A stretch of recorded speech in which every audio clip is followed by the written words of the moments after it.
চক্রবর্তী বাম নেতা এই মুহূর্তে আমাদের সঙ্গে রয়েছেন টেলিফোন লাইনে। সুদত্তা, বাংলার ফুটবলের ইতিহাসে আজকে একটা লজ্জার দিন হয়ে রইল নাকি, যা ছবি আজকে আমাদেরকে দেখতে হয়েছে, কি বলবেন আপনি? ঘটেছে এটা কলকাতার লজ্জা, এটা নিয়ে কোনো সন্দেহ নেই। ফুটবলের উন্মাদনা কলকাতায়, সেটা ওই সর্বনাশ যারা করেছে তারা মেসিকে সামনে রেখে টাকা তুলে ব্যবসা করতে চেয়েছে, হয়তো ভোটের টাকা তুলতে চেয়েছে। সেই কারণে হাজার হাজার টাকা দিয়ে খরচ করে যারা এসেছেন তারা মেসিকে দেখতে পাবেন না, তাদের নেতাদের মুখ দেখতে হবে। তারা কেন পছন্দ করবেন? এই স্টেডিয়াম আমাদের গর্ব। ফুটবল সম্রাট পেলে পর্যন্ত এই মাঠে খেলে গেছেন। কোনোদিন এরকমের ঘটনা ঘটেনি, কারণ কোনোদিন সংগঠকরা রাজনৈতিক বড়ভাবে এরকম বড়ভাবে কোনোদিন চলতেন না। ইস্ট বেঙ্গল, মোহনবাগান, মোহামেডান এসব গুরুত্বপূর্ণ, তার চাইতে বেশি গুরুত্বপূর্ণ এখন ডায়মন্ড হারবার। ফাজলাম হচ্ছে এগুলো। গ্রামের ছেলেমেয়েরা খাওয়া জুটুক না জুটুক, বুট কিনে খেলার মাঠে খেলতে যায়, সেটা 12টা বেজে গেছে। কোনো সন্দেহ নেই যে আইএসএল, আই লিগ এগুলো কার্যত বন্ধ। বাহানা হচ্ছে এগুলো, বিলাসিতা হচ্ছে এগুলো, হাজার হাজার টাকার ব্যবসা হচ্ছে এগুলো। এই সমস্ত দায় আয়োজকদের এবং তার মাথায় যারা আছে রাজ্য সরকারের প্রতিনিধি যারা, তাদের এই দায় দিতে হবে। এখন মুখ্যমন্ত্রী একটা কিসব কমিটি করেছেন, মুখ্য সচিব, স্বরাষ্ট্র সচিব, ওনার পছন্দ হবে। মুখ্যমন্ত্রী তো স্বয়ং দুঃখ প্রকাশ করেছেন এবং তদন্ত কমিটি, যে কথা আপনি উল্লেখ করছিলেন, তদন্ত কমিটি গড়ে দেওয়া হয়েছে।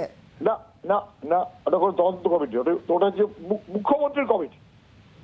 ওটাতে মুখ্যমন্ত্রীর পছন্দের লোককে চেয়ারম্যান করে মুখ্য সচিব আর স্বরাষ্ট্র সচিবকে যুক্ত রাখা হয়েছে। আয়োজক যারা সংগঠক, তাদের অপরাধ ধামাচাপা দেওয়ার জন্য করা হয়েছে, সাধারণ দর্শকদের বিপদে ফেলার জন্য করা হয়েছে। মূল আয়োজক তো গ্রেফতার। কে মূল আয়োজক গ্রেফতার? কোথায় মূল আয়োজক গ্রেফতার? মূল আয়োজক কি রাজ্যের ক্রীড়া দপ্তর বাদ দিয়ে হয় নাকি? আর কে কে মূল আয়োজক জানে না সবাই? এই টাকার ভাগ কোথায় যাচ্ছে? একেবারে বুঝতে পারছি সুজন্ত আপনার বক্তব্য। অনেক অনেক ধন্যবাদ আমাদের সঙ্গে টেলিফোন লাইনে থাকার জন্য। শতদ্রু ঘোষ মূল যিনি আয়োজক, তাকে ইতিমধ্যে গ্রেফতার করা হয়েছে। বিশৃঙ্খল, চরম বিশৃঙ্খলার ছবি আজকে আমরা দেখেছি। ফুটবলের রাজপুত্র, তাকে দেখার জন্য দূর দূরান্ত থেকে প্রচুর মানুষ আসেন, কিন্তু তাকে দেখতে না পেয়ে চরম ক্ষুব্ধ হয়ে পড়েন সাধারণ দর্শকেরা। আমরা কথা বলবো অধীর রঞ্জন চৌধুরী, কংগ্রেস নেতা, এই মুহূর্তে আমাদের সঙ্গে রয়েছেন টেলিফোন লাইনে। অধীরদার, যে ছবি আজকে আমাদেরকে দেখতে হয়েছে যুবভারতী ক্রীড়াঙ্গনে, কিভাবে ব্যাখ্যা করবেন এই ছবিকে? লজ্জা, বাংলার লজ্জা এটুকু বলতে পারি। মেসি তো যেসে লোক না, একটা আন্তর্জাতিক ফুটবলার, তার খেলা আমি নিজেও দেখেছি। তো মেসিকে আজকে কলকাতা যা দেখালো তৃণমূলের নেত্রীর রাজত্বে, তাতে মেসি বুঝে গেল কলকাতাকে এবং সারা বিশ্ব বুঝে গেল কলকাতাকে। ফুটবলের এক বিখ্যাত শহরের নাম কলকাতা।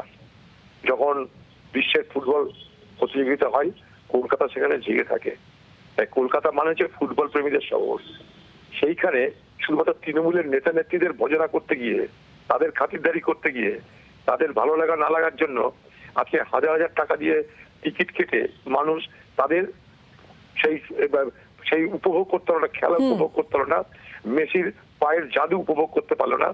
বাংলার মুখ্যমন্ত্রী তার জন্য ক্ষমা চাওয়া উচিত এবং প্রত্যেকটা যারা টিকিট কেটে দর্শক ছিল প্রত্যেকে তার জন্য তাদের ক্ষতিপূরণ দিয়ে দেওয়া উচিত বলে আমি মনে করি।